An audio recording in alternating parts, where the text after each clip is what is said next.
Kemudian seorang murid hendaknya tidak bertanya kepada guru kalau gurunya sudah kelihatan bosan, sudah capek, lelah, kelihatan loyo, kelihatan marah atau apa, jangan diajak bicara, tapi senyum aja. Ya, Pak, atau Abia, senyum aja. Oh, Abin kelihatannya ada masalah. Oh, kelihatan ini misalkan bosen, jenuh, maka kita jangan ajak ngobrol. Enggak misalkan, ini penting, Abia penting, seperti apapun jangan. Kepada guru siapapun. Ya, karena di sini ulama menyimpulkan begitulah kira-kira. Seorang murid tidak boleh mengetuk pintunya guru, rumah guru ya, tapi menunggulah sampai keluar. Ini pesan ulama seperti itu. Tetapi ada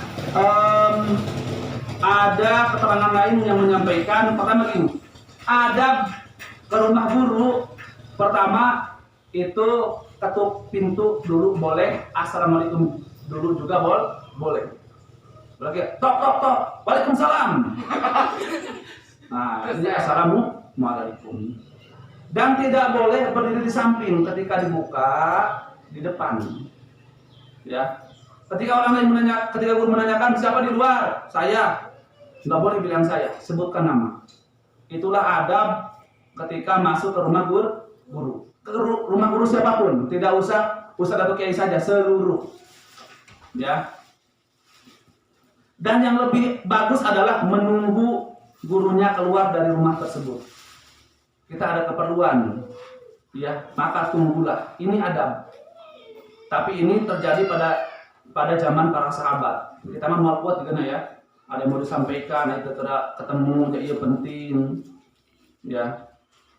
Maka yang paling bagus tadi memang kita harus menunggu, ya, di depan pintu. Kemudian barang siapa yang ingin anaknya menjadi seorang yang alim, hendaklah ia memperhatikan guru-gurunya, ya, memuliakan mereka, memberi makan mereka, menghormati mereka, dan memberi mereka sesuatu. Karena kelak bila anaknya tidak menjadi orang alim, maka cucunya yang akan menjadi orang alim. No, ya. Kemudian termasuk menghormati guru adalah menghormati anak-anaknya.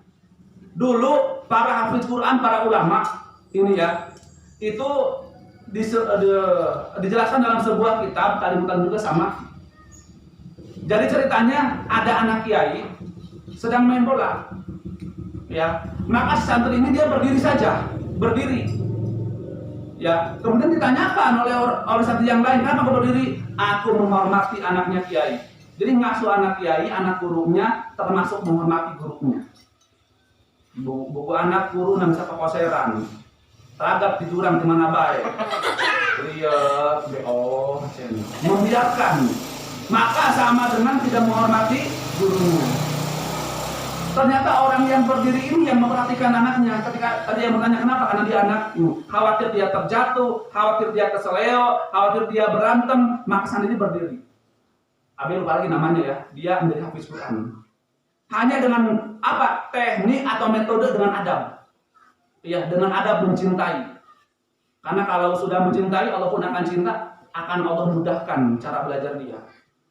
Banyak orang yang belajar seharian, tapi lupa lagi. Banyak orang yang belajar cuma 1 kali baca, tapi dia ingat selamanya. Dari mana? Keberkahan menghormati guru. Jadi termasuk ini, gurunya nggak ada anaknya, sama saja hormati. Ya, tapi tidak harus sama seperti gurunya, seperti bapaknya, seperti ibunya. Ya, mengasuh begini, ya. Makanya jangan membiarkan. Ya, itu dalam kitab Al-Muta'alim.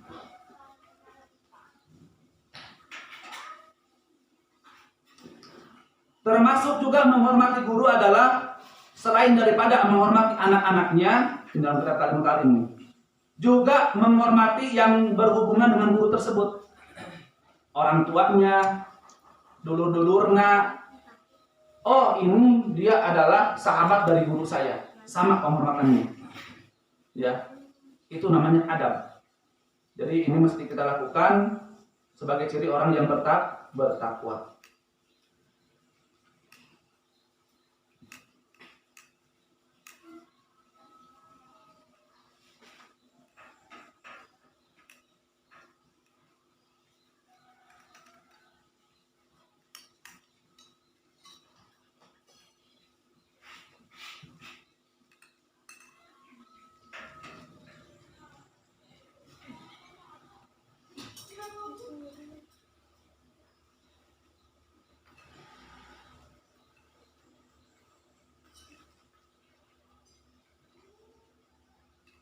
Kemudian ini banyak yang disampaikan juga, ya.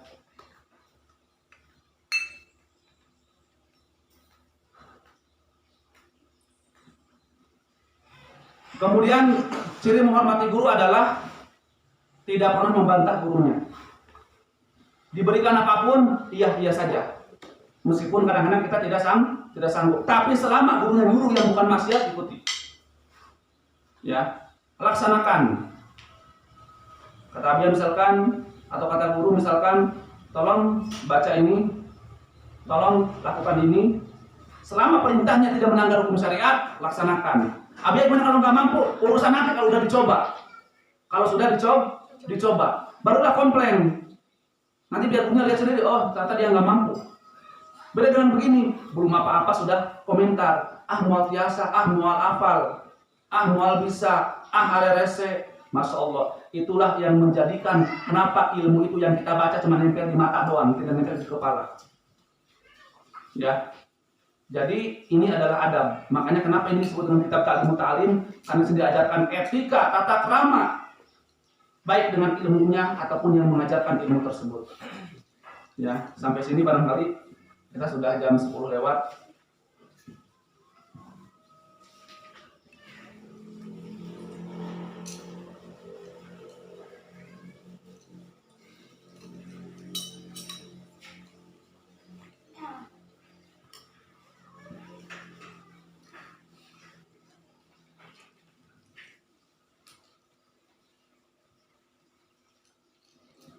Ini masih ada sedikit lagi ya.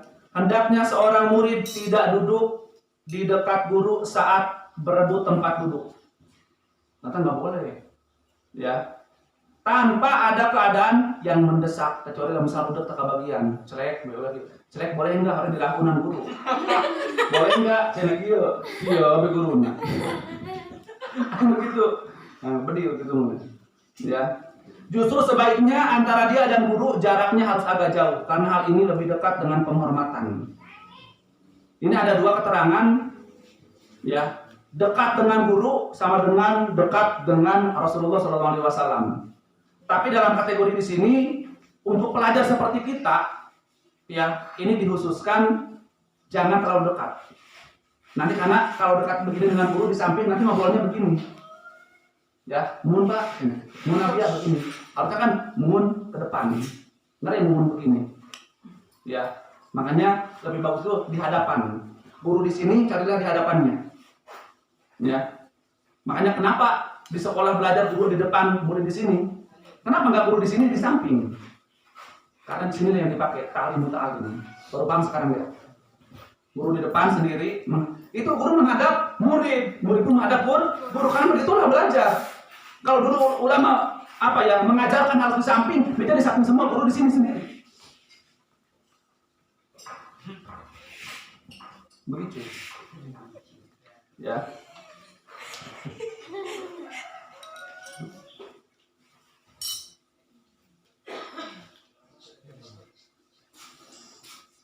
Kemudian apa lagi ya sini? Kemudian boleh nggak kalau mencatat dengan tinta merah? Ada yang pernah melarang nggak? Iya. Ya, ternyata ada keterangan yang memang nggak boleh. Ya. Pada halaman 74 disampaikan pertama dulu nih, hendaknya buku atau kitab itu berbentuk segi empat. Sekarang ada alasan kenapa buku itu persegi empat. Karena kenapa? Ulama yang menyuruh. Ya. Kemudian dari mana itu? Bahwa bentuk buku harus segi empat, bisa aja bulat dari awal, nggak jadi masalah. Sekarang banyak buku yang berbentuk seperti kupu-kupu barangkali sayapnya ya, atau ada yang bulat atau gimana. Tapi ternyata buku berbentuk persegi seperti ini merupakan petunjuk dari guru-guru kita para ulama. Dari siapa? Dari Al-Imam Abu Hanifah rahimahullah taala. Ya. Jangan sampai dalam tulisan bertorehkan tinta merah, karena hal ini perbuatan ahli filsafat. Ya, bukan tata cara para ulama salaf. Jadi memang nggak boleh. Tidak ayat di madrasah, ayat di sekolahan, ulah nulis kubalkan anu beureum tinta beureum. Karena memang guru-guru kita tidak pernah mengajarkan seperti itu. Kalau dalam hadis saya nggak menemukan, tapi ini adalah perintah dari para ulama. Ya.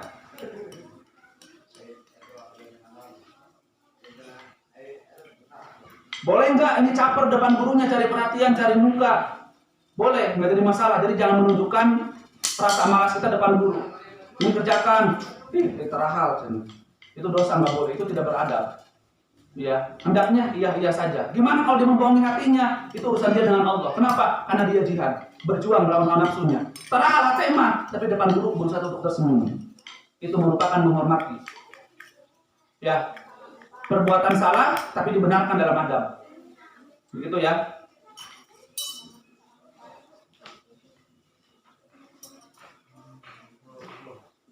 Kemudian hendaknya seorang murid tidak memilih sendiri ilmunya.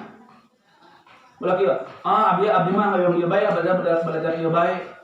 Jangan, hendaknya bertanya kepada guru, apa yang cocok buat saya? Apakah hadis, hafalan Quran, doa, mahfudot, atau fikih yang lain? Silahkan tanyakan kepada guru. Maka nanti akan timbul keberkahan.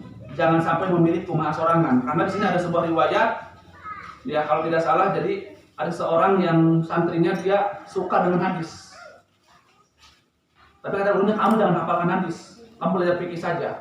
Suatu saat dia jadi ahli fikih. Ya, kalau dia samina wa ta'na, kita pun harus begitu insya Allah. Ya.